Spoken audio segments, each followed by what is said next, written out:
Bienvenidos, ¿cómo están? Estrenando un nuevo local. ¿Le damos un aplauso al Señor? Sí, amén, gracias por estar aquí. Tomen asiento, por favor.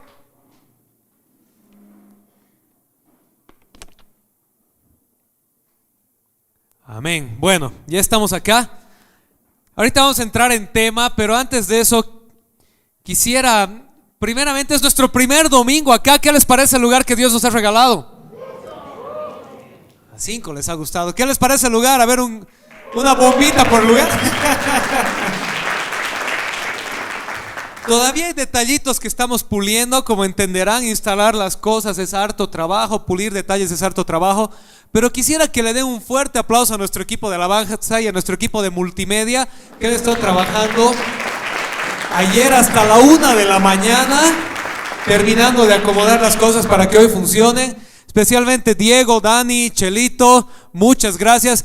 Las chicas de escuela dominical han estado trabajando a full esta semana. Quiero agradecerle a don Wilson Argollo, por favor, por este hermoso púlpito que nos ha regalado.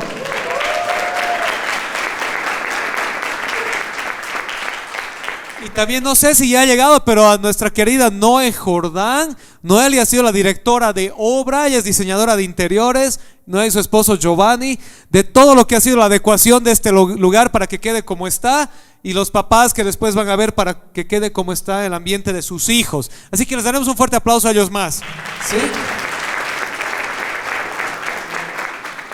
Y el más grande aplauso, por favor, para nuestro Dios que nos ha mimado con este hermoso lugar. Amén, le damos un aplauso al Señor.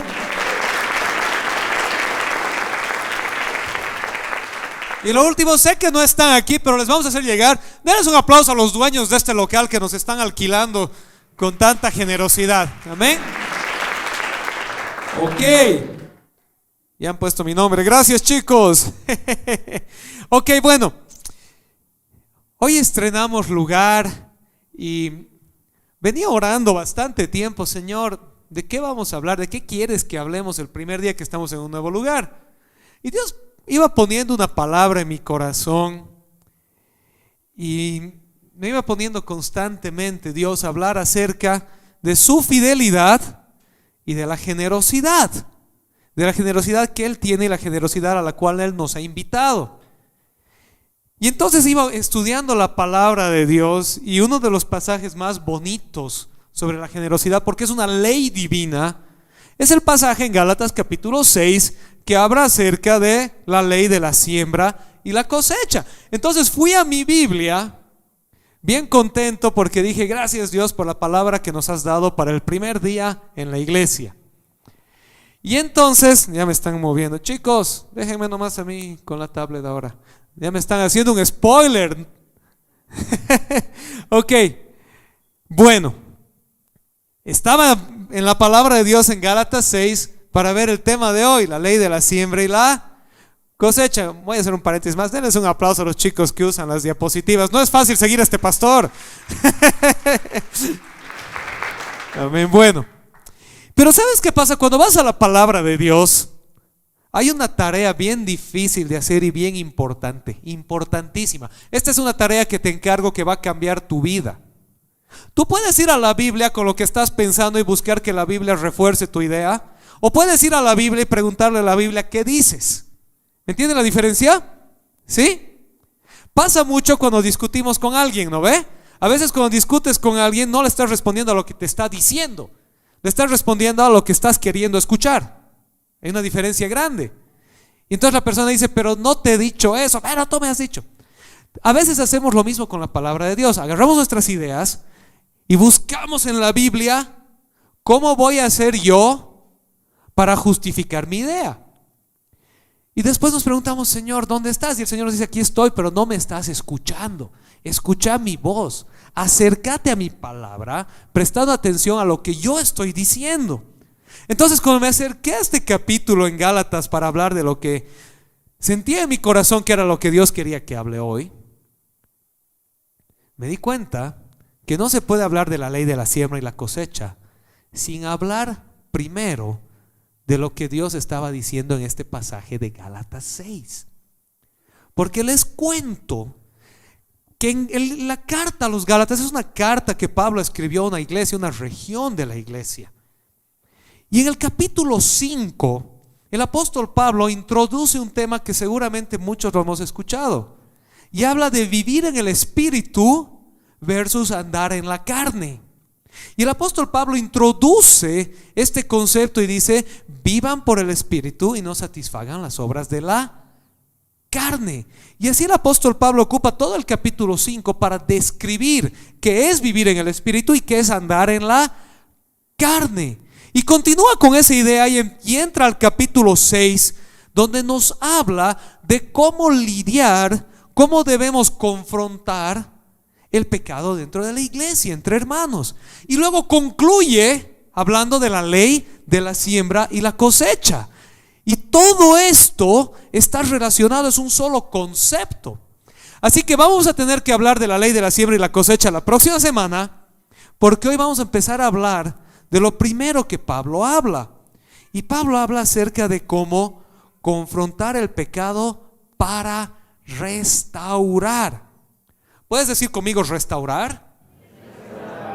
Más fuerte, que les escuchen en el barrio, que digan: hay una iglesia ahí, a ver, restaurar.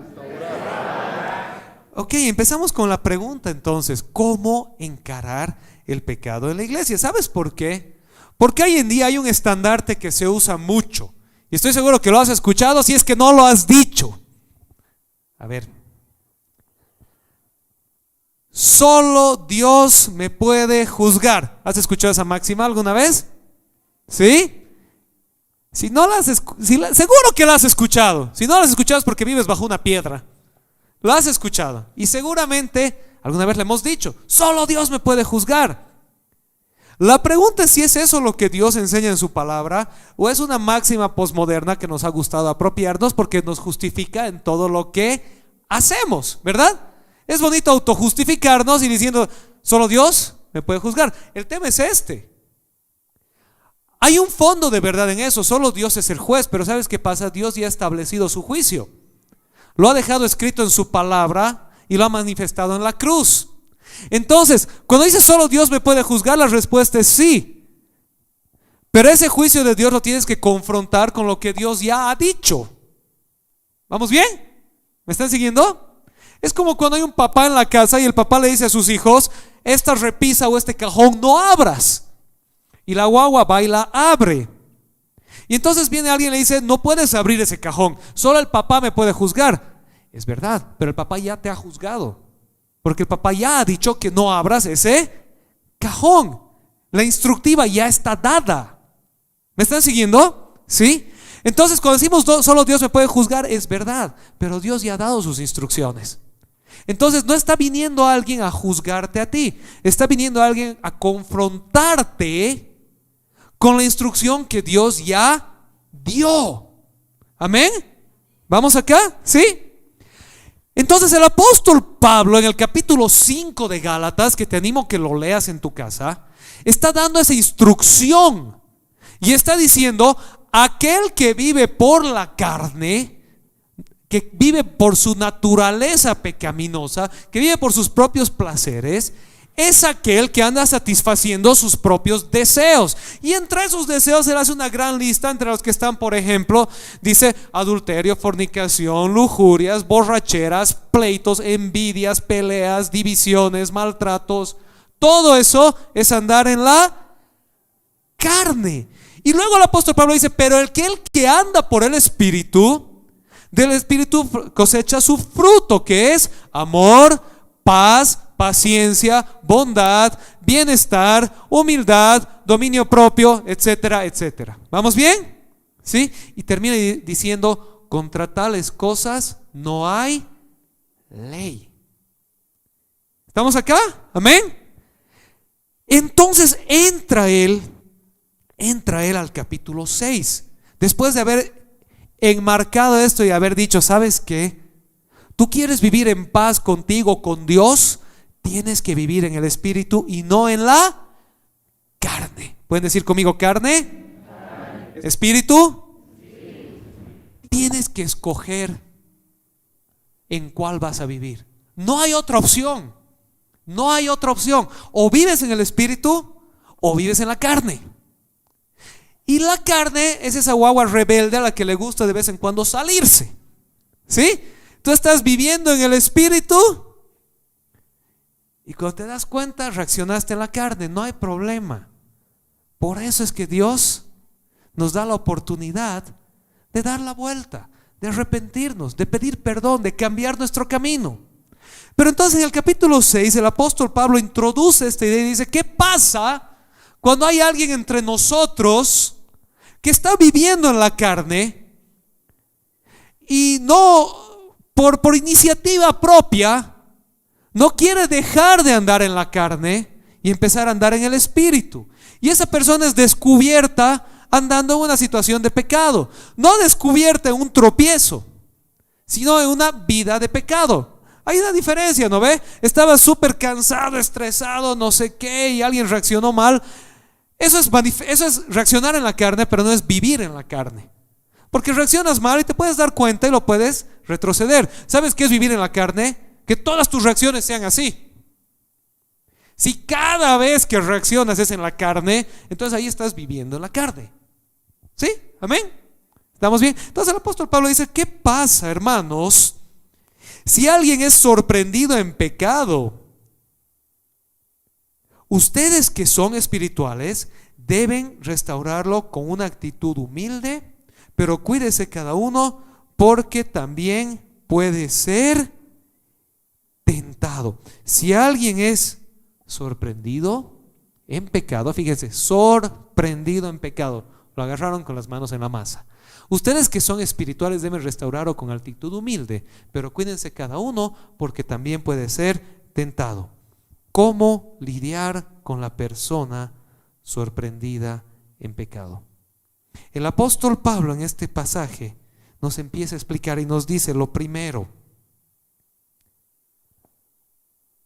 cuando alguien está siendo sorprendido en pecado, la actitud de la iglesia no debe ser ni afirmación ni condenación, sino restauración. ¿Puedes decir conmigo restauración? Restauración. A ver, más fuerte. Mauri, ven, me vas a ayudar hoy día. Vente por aquí. Dile un aplauso a mi amigo Mauri, gerente propietario de Want Digital Agency. Si están buscando por ahí una agencia digital. Bueno, digamos que al Mauri, ojo, es un digamos, ¿ya? Lo hemos pillado en pecado, ¿sí? Resulta que había sido un borrachín los sábados y un adorador los domingos. Y entonces otro de ustedes que estaba por ahí en el boliche lo pilló al Mauri borrachín y le avisa al pastor, no me manda un mensaje a las 2 de la mañana: no sabe dónde lo ha visto al Mauri, pastor, ¿cómo va a tocar mañana? ¿No ve? Y le respondería: ¿qué harías tú ahí? ¿Qué haces tú ahí? Bueno, afirmación sería decir lo siguiente, decirle: ay, Mauri, pucha, resulta que había sido un borrachín, pero solo Dios te puede juzgar. No te preocupes, ven con tufo a tocar en la alabanza, tranquilo, aquí no pasa nada, tú eres buen tipo el Mauri, tranquilo, anda, ora en paz, vete en paz, dice el Señor. ¿No ve? No nos está hablando la Biblia de hacer eso. Condenar sería venir y sacar el mazo, agarrar este ventilador que no está enchufado: pecador incircunciso, hijo de Satanás, filisteo, fuera de la iglesia. Que el Señor tenga misericordia de tu alma, porque tu cuerpo está perdido, citando 1 Corintios fuera de contexto. El apóstol Pablo dice que hagamos ninguno de los dos, dice que lo debemos restaurar. Restaurar quiere decir confrontar, pero confrontar con el objetivo de restaurar. Lo que has hecho está mal, no está bien, no es digno de un hijo de Dios, no es quien tú eres. Tú no eres un borracho, eres un hijo de Dios. La luz de Dios brilla a través de ti. Encaminaremos tu vida. Sabes que si eres alcohólico, es un ejemplo, ojo, por si acaso, estamos con el ejemplo, ¿no ve? Vamos a buscar ayuda para enfrentar esta situación. Amén. Denle un aplauso al Mauri, porfa.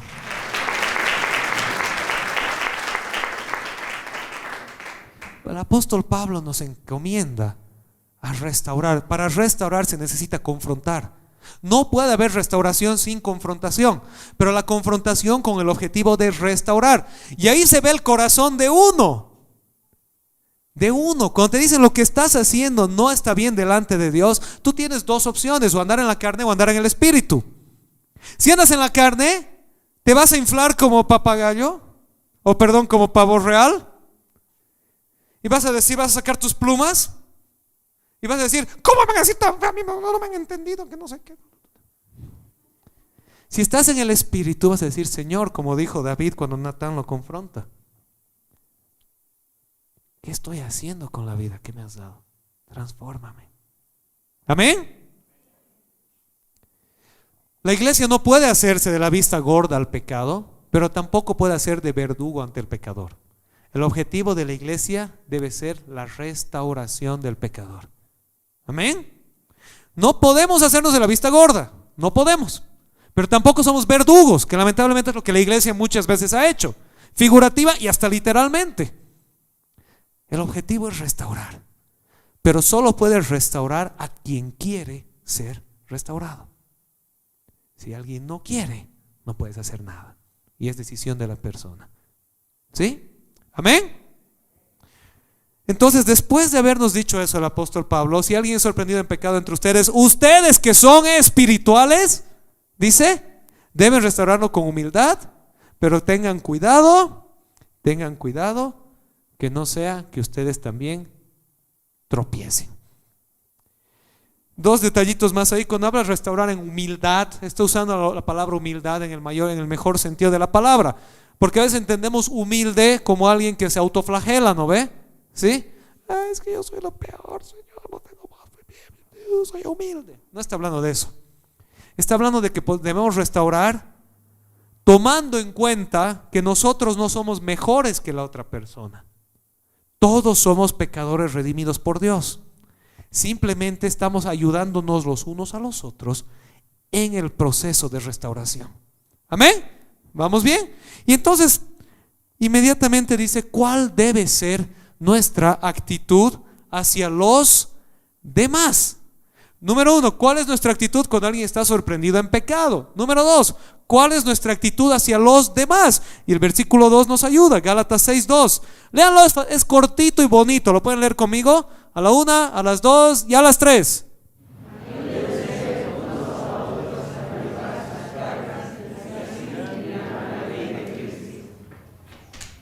Ayúdense unos a otros a llevar sus cargas, y así cumplirán la ley de Cristo. Vamos a ver si me ayude. Ahí estamos. Lo segundo que el apóstol Pablo explica es que en la iglesia debemos tener empatía los unos por los otros. ¿Pueden decir empatía? Número 1, restauración. Número 2, empatía. Una característica del cristiano debe ser la empatía. Ayudarnos a llevar las cargas los unos de los otros. ¿Sí? Amén. No es que el Diego escribe y dice: chicos, por favor, hay que acomodar la tarima de la alabanza. ¿Quién me va a ayudar? Al Diego es el líder, que el Diego se encargue. ¿No ve? Estoy dando un ejemplo, no ha pasado. Estoy dando un ejemplo porque el Diego tiene el equipo que siempre están todos ayudando, gracias a Dios. Es un ejemplo. Pero ¿cómo tenemos empatía? Yo puedo a tal hora, yo puedo a tal rato. Amén. Otra persona escribe por ahí, dice: qué sé yo, alguien conoce un buen dentista. No se recomienda médico, es peligroso. Ayudarnos unos a otros. Amén. ¿Sí? Ser empáticos, sobrellevar las cargas los unos de los otros. Y dice: y así cumplirán la ley de Cristo. Así cumplirán la ley de Cristo, la ley del amor. ¿Quieres caminar como hijo de Dios? Tienes que tener empatía. Tienes que apoyar a los otros. ¿Estamos bien? ¿Amén? ¿Hola? Amén. ¿Seguimos despiertos? Bueno. Continúa entonces el versículo 3 y nos dice así: si alguien cree ser algo cuando en realidad no es nada, se engaña a sí mismo. Este es uno de los versículos que quieres saltártelos cuando estás leyendo, ¿no ve? ¿O alguna vez te has sentido cómodo diciéndole a alguien: no eres nada? ¿Quién se anima? Solamente cuando te peleas con tu chica, ¿no ve? O con tu chico. No es fácil ir donde alguien y decirle, ¿sabes qué? No eres nada. Pero el apóstol Pablo dice, si alguien se cree ser algo cuando en realidad no es nada, se engaña a sí mismo. Y este es el tercer principio: tener una autoimagen correcta, tener una autopercepción correcta. Y lo tercero que el apóstol Pablo nos dice es que en la iglesia no hay lugar para el orgullo ni el egoísmo. Amén. Hola. No hay lugar para el orgullo ni el egoísmo. Entonces, número uno, si alguien está sorprendido en pecado, hay que confrontarlo para restauración. Número dos, necesitamos tener empatía. Número tres, tener una autoimagen correcta. ¿Y qué es lo que está diciendo aquí el apóstol Pablo? ¿Sabes qué? Amado hermano y amada hermana, lo que somos es por la gracia de Dios. Lo que somos es por la gracia de Dios. Por nada más ni nada menos. Por eso dice, si alguno cree ser algo, cuando en realidad no es nada, se engaña a sí mismo. ¿Sabes por qué? Porque lo que sea que seamos, es porque Dios nos permite serlo. Y retrocediendo al capítulo 5, acuérdense que el apóstol Pablo empieza en el capítulo 5 y habla del espíritu versus la carne. Si tú, por la gloria de Dios, estás caminando fuerte en el espíritu, no es porque eres muy bonito, muy hábil, muy conocedor, es porque el espíritu de Dios te está fortaleciendo. Amén. Entonces, sin Él no somos nada. ¿Sabes qué?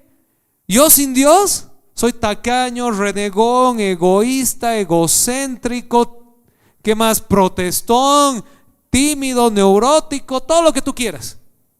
Pero con el Espíritu Santo tienes una fuerza divina en ti que te hace ser generoso, paciente, fuerte. Amén. Y lo mismo nos pasa a cada uno. Si somos algo, es por su gracia, no porque nosotros tengamos algo de que creernos. Entonces quiero que vayas viendo el balance que se va armando aquí.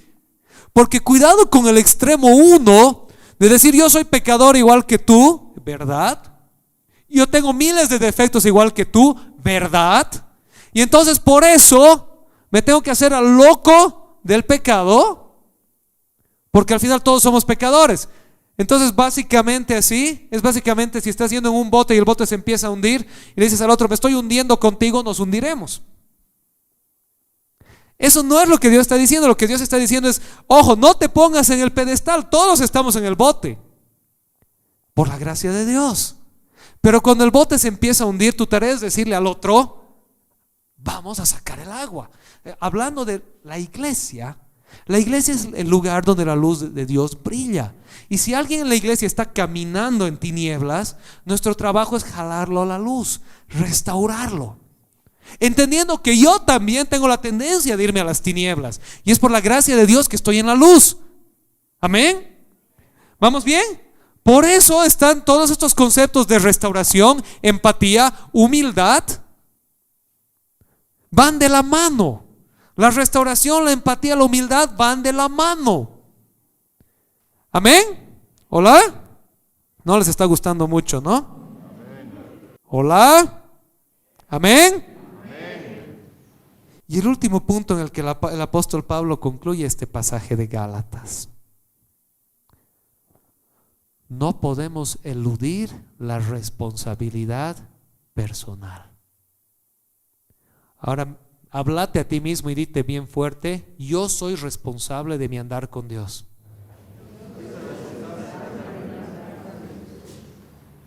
Pero dítelo con convicción. A ver, yo soy responsable de mi andar con Dios. Cada cual examine su propia conducta, y si tiene algo de qué presumir, que no se compare con nadie. Cada uno cargue con su propia responsabilidad. Fíjate qué interesante, ¿no? Porque el apóstol Pablo comienza en el mismo pasaje, 3 versículos arriba: ayúdense a llevar los unos las cargas de los otros, dice, y así cumplirán la ley de Cristo. Y luego termina y dice: cada uno es responsable por sus propias cosas. ¿Sabes por qué? Porque Dios nos conoce. Cuando el Espíritu Santo estaba inspirando al apóstol Pablo en estas palabras, ya nos conocía de antemano a los cochabaminos del siglo XXI, que si no ponía esta aclaración, después ibas a ir donde alguien y decir, pero tú eres responsable de ayudarme. Tú eres responsable de restaurarme. Nadie me ha restaurado, nadie me ha llamado, nadie me ha buscado, por eso ya no voy. No he hecho porque nadie me ha dicho. Ahí dice, ¿no ve? Gálatas 6:2 dice, lleva mis cargas. ¿Por qué no me ayudas? Y entonces el Espíritu Santo pone ahí y dice, ¿sabes qué? Ojo,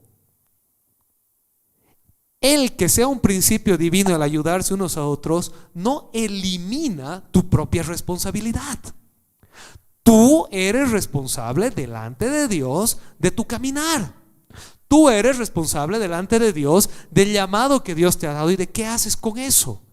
Eres responsable delante de Dios de tu actitud hacia Él y hacia los demás. Amén. Y por extensión también eres responsable hacia los demás. Eres responsable hacia los demás. Entonces, el apóstol Pablo nos explica que cada uno es responsable de llevar a cabo aquello para que Dios lo escogió y de rendir cuentas a Dios por sus actos. Y quiero que un poco visualices este círculo. Dios no nos ha llamado a andar solitos, pero tampoco nos ha llamado a ser codependientes de una manera enfermiza. Y a veces entre cristianos nos vamos a uno de los dos extremos. No sé si te has dado cuenta. La clásica, yo estoy bien con Dios, pero yo solito. No, entonces no estás bien con Dios, lo siento. El que está bien con Dios no está solito, está en familia. Pero el otro extremo es, cada domingo me tiene que escribir el pastor y si no me escribe entonces no voy. Y cada semana me tiene que llamar mi líder y si no me llama entonces no voy. Y cada domingo alguien me tiene que recibir en la puerta con laureles y si no me, porque estaba cargando 2 sillas y una baqueta y no sé qué y le he pasado por el lado y no se ha rendido la pleitesía, entonces me he enojado. Ninguno de los dos extremos. Amén. ¿Hola? Amén. Ya puedes que les escuchen en la transmisión. No les está gustando la prédica, están enojados conmigo. Amén. Amén. Este es un principio que engrana nuestro caminar. Número 1, no podemos hacernos a los locos con el pecado. Debemos confrontarlo para restaurar. Confrontarlo para restaurar. Número 2, debemos tener empatía los unos hacia los otros. No solo ver por mis cosas, ver por el bienestar de todos. Apoyarnos, ayudarnos. Empatía. Amén. Número 3, tener una autoimagen correcta. Ni me autoflagelo ni me inflo como pavo real. Entiendo que lo que soy es por la gracia de Dios. Él me da seguridad, pero mi seguridad depende de su gracia. Amén. Y número 4, responsabilidad personal. Yo soy responsable de dar cuentas a Dios de lo que estoy haciendo de mi vida, de mi caminar con Él, de mi obediencia a Él, de lo que Él me ha encomendado. Incluye mi cuerpo, incluye mis recursos financieros, incluye mi capacidad intelectual. Concluyamos entonces, ¿nos podemos poner de pie?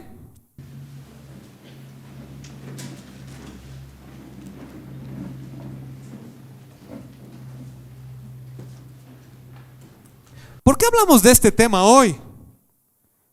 Bueno, en primer lugar porque es muy importante en nuestro contexto actual. Es muy importante hablar de esto hoy en la iglesia.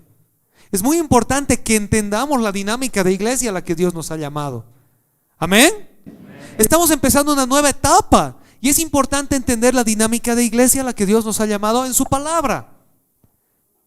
La iglesia no es un verdugo, pero tampoco es un cómplice. La iglesia tiene el camino de ayudarnos, el llamado de ayudarnos a encaminarnos con Dios. Segundo, porque está en la Biblia. ¿Por qué no hablar de algo que está en la palabra de Dios? Y tercero, porque como les decía al principio, esto da pie al tema de la próxima semana, que es la ley de la siembra y la cosecha, de la que mucho está de moda, muchos escuchan en algunas iglesias hoy en día. Pero ¿qué realmente dice la palabra de Dios acerca de esa ley? Cuando el apóstol Pablo escribe y dice: no se engañen, Dios no puede ser burlado. Todo lo que el hombre siembre, eso también cosechará. Deriva de esto. Y vamos a hablar de eso la próxima semana. Pero para aplicar hoy algunas cositas, ayúdeme. Número 1, 1, 2, 3. El pecado no es algo que nosotros definimos, es algo que Dios define en su palabra. No podemos ser realistas por la pecado, debemos contarla. Número 1. Ni yo, ni tú, ni él, ni ella podemos definir qué es pecado. Y si esa palabra pecado te hace escocer un poquito, está bien, porque el pecado es algo que hay que limpiar. No lo definimos nosotros, lo define Dios. Él es el soberano. ¿Estamos bien? Quiero hacer esto con mis recursos. Dentro de la libertad que Dios te ha dado está bien. Si te sales de esa libertad, ya no está bien. Quiero hacer esto con mi cuerpo. Dentro de los límites que Dios te ha dado. Si te sales de esos límites, ya no está bien. Quiero hacer esto. Estamos viviendo así nuestra vida de pareja. Dentro de los límites que Dios te ha dado está bien. Fuera de esos límites no está bien. Quiero criar a mis hijos de tal manera. Dentro de los límites que Dios te ha dado está bien. Fuera de los límites ya no está bien. ¿Ok? Eso lo define Dios, no nosotros. Nuestro trabajo es, cuando encontramos el pecado, confrontarlo para restaurar. Y aquí viene el número 2. ¿Pueden leer conmigo? A la 1, a las 2 y a las 3. El objetivo al confrontar el pecado no es condenar, sino restaurar. Ni condonar, ni condenar, es un jueguito de palabras, sino restaurar. ¿Sí? 3. La restauración se debe realizar con buena actitud, no con prepotencia. Como dice el apóstol Pablo, siendo espirituales, viendo que cada uno también es susceptible de caer. ¿Amén? Número 4. En la iglesia no hay lugar para el egoísmo ni la egolatría, sino que debe existir empatía. Empatía. Y número 5, la pueden leer conmigo a la 1, a las 2 y a las 3.